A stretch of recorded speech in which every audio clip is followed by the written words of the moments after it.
nous allons essayer de lire ça. C'est un verset quand même impressionnant qui renferme cette grande révélation. Et c'est ça que j'aimerais qu'on puisse approfondir aujourd'hui. Proverbe chapitre 30 à partir du verset 7 jusqu'au verset 9. On commence au verset 7. Je te demande deux choses. Ne me les refuse pas avant que je meure. Éloigne de moi la fausseté et les paroles mensongères. Ne me donne ni pauvreté ni richesse. Accorde-moi le pain qui m'est nécessaire. De peur que dans l'abondance je ne te renie et ne dise qui est l'Éternel, et que dans la pauvreté je ne dérobe et je ne m'attaque au nom de Dieu. Ici, Dieu dit clairement qu'il faut l'équilibre. Parce qu'il dit, il faut me donner ce qui est nécessaire. Il faut savoir que dans le processus de la richesse, c'est Dieu qui connaît les étapes. La chose la plus importante qui permet de ne pas tomber dans l'excès, c'est de ça qu'il s'agit, savoir quels sont tes besoins. Demande que Dieu donne ce qui est nécessaire, le pain. Le pain, ça représente les choses les plus importantes, les choses dont tu as besoin.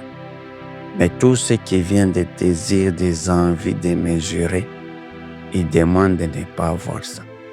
Parce qu'en réalité, dans la bénédiction, toute bénédiction doit arriver à un moment précis. Tout ce que tu auras au-delà, qui n'est pas dans la volonté de Dieu, va te perdre. Voilà pourquoi vous allez voir certaines personnes, lorsqu'il n'a pas l'argent et les biens, mais il suffit qu'il ait beaucoup d'argent. Trop d'argent, même cet argent les perd.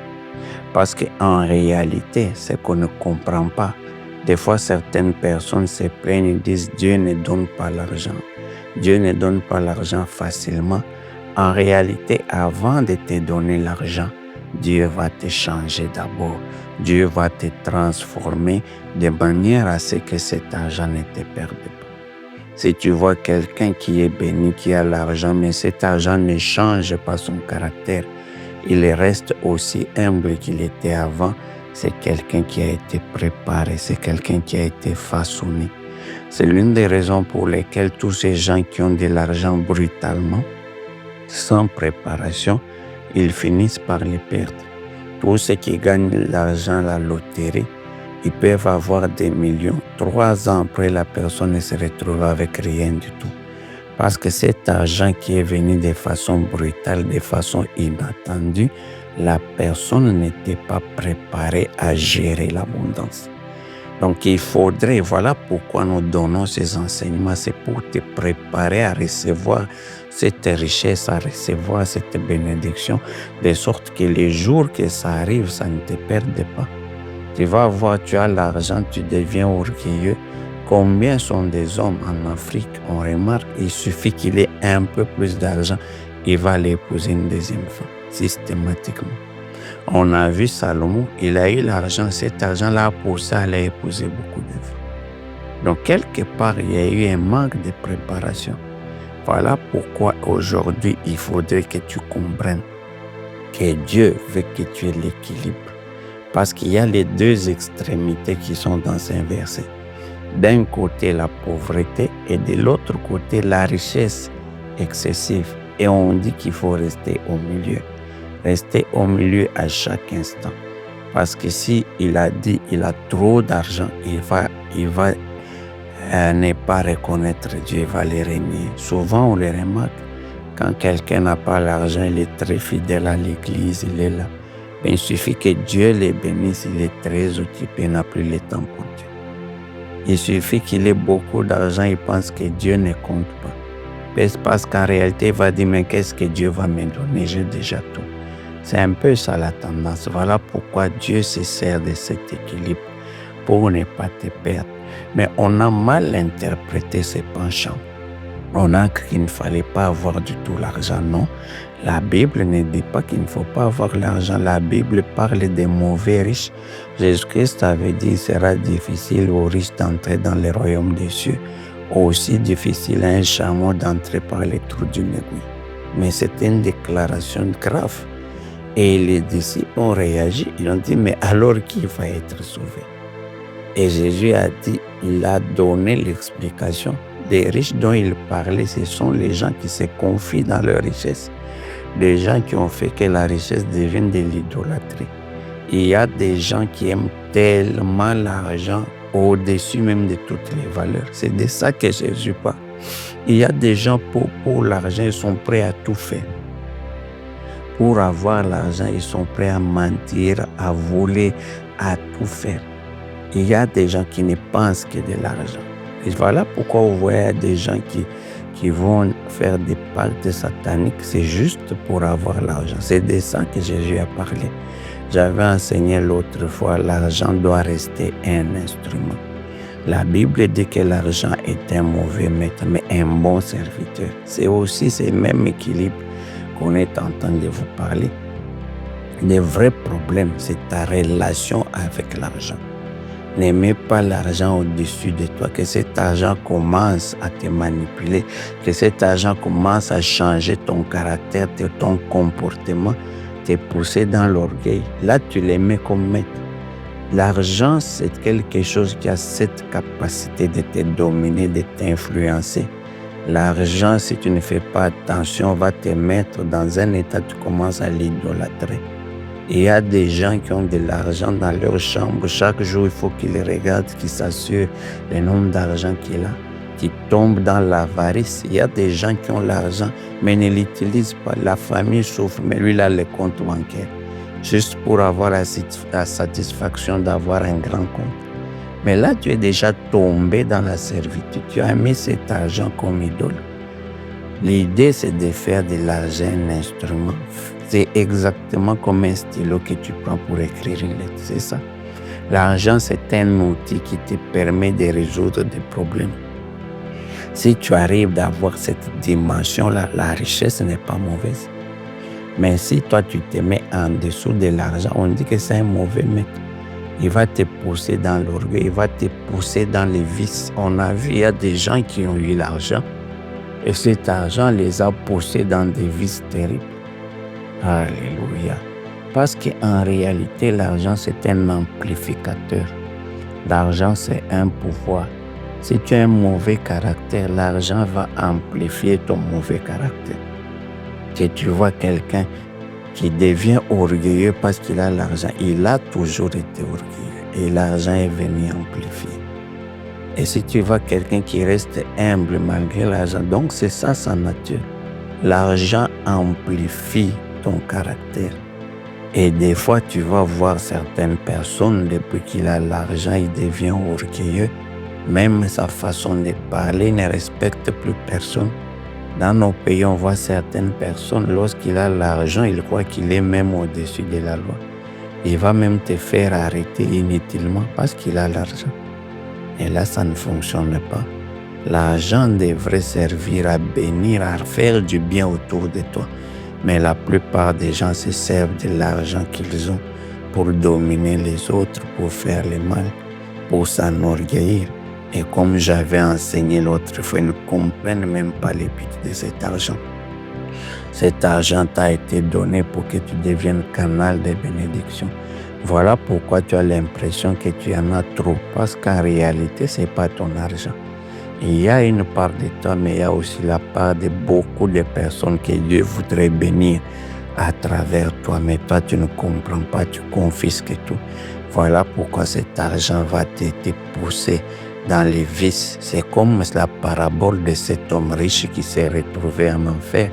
Il avait le surplus d'argent, mais il a oublié que dans l'argent qu'il avait, il y avait la part de Lazare qui dormait à sa porte. Alléluia. Kiyata rakambaya suru rakabaizuba. Aujourd'hui, c'est un équilibre à faire. Il y a un changement de comportement. Lorsque tu as l'argent, tu changes même ton cercle d'amis. Tu changes les membres de famille, même ils ne peuvent pas venir chez toi. Mais ça, c'est de l'orgueil. Ça, c'est de l'argent. Tu t'es mis dans la servitude. Et cet argent va te pousser, comme j'ai dit, vers des choses inutiles, vers des excès. C'est comme cet homme qui a épousé 1000 femmes. Est-ce qu'il avait besoin d'avoir 1000 femmes? Même si nous réfléchissons, est-ce qu'il avait le temps d'aller partager même avec ses femmes? Mais il était dispersé dans la tête. Ce n'est pas possible. L'argent perd, c'est ça. Mais si toi, tu arrives à l'utiliser comme un instrument, juste comme une eau qui t'aide à cultiver, quand on termine, on les jette, on s'en occupe même pas. Mais si toi, jour et nuit, tu ne penses qu'à l'argent, tu ne penses qu'à ton compte, c'est que tu es dans la servitude, c'est lui qui est ton maître. Mais si ça devient un instrument, mais tu ne t'en occupes pas, peu importe ce qui est dans le compte, ce n'est pas ton problème, tu continues à vivre. Quand tu as besoin de quelque chose, tu t'en sers pour résoudre des problèmes. Mais tu n'es pas attaché, ton cœur n'est pas attaché à l'argent. Voilà pourquoi il a dit que les mauvais riches, ceux qui se confient dans les richesses, ce sont ceux-là qui ne vont pas entrer dans le royaume des cieux. Regardez, Jésus-Christ, il avait de l'argent, il avait un trésorier, comme je vous ai dit, mais en aucun jour. Il ne s'est même souvenu qu'il avait cet argent, même pas. Alléluia. C'est parce qu'il a utilisé ça comme un instrument. C'est ça la dimension où tu dois entrer. L'argent, c'est un instrument, c'est un outil. C'est comme un couteau qui te permet de couper un morceau de viande. Quand tu as coupé, tu ne vas pas te mettre à adorer les couteaux. Non, tu les jettes, tu les mets dans la cuisine, c'est tout. Qu'il en soit ainsi. C'est juste un outil. Un outil, ce n'est pas toi. Tu ne dois pas t'identifier à l'argent. Aujourd'hui, nous sommes dans une société où on identifie les gens à l'argent.